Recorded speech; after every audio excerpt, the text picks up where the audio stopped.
கடைக்கு போயிட்டு வர்றப்போ என் வீட்டுக்காரி இதை வாங்கிட்டு வந்திருந்தாரு. என்னங்க இது இவ்வளோ பெருசாக இருக்குன்னு சொல்லி கேட்டேன்.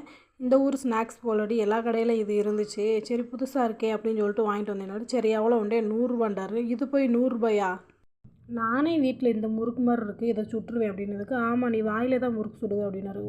சரிங்க நாளைக்கு நீங்கள் ஆஃபீஸ் போயிட்டு வர்றதுக்குள்ளே நான் இதை செஞ்சு வைக்கிறேன். இது செய்கிறதுக்கு முதல்ல இதுக்கு ஒரு பேர் வைக்கிறேன். இது இவ்வளோ பெருசாக இருக்கனால இதுக்கு பேர் மொடா முறுக்கு.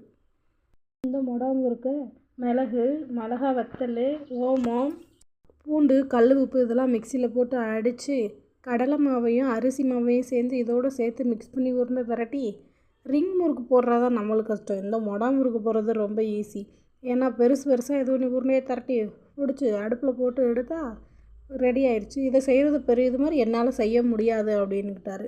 இது வேகிற நேரத்தில் நம்ம ரிங்கு முறுக்கும் செஞ்சிடலான்ட்டு ரிங்கு முறுக்கு கூட்டி செஞ்சுட்டேன். கடையில் வாங்கின மொடா முறுக்கோட நான் செஞ்ச மொடா முறுக்கு டேஸ்ட்டு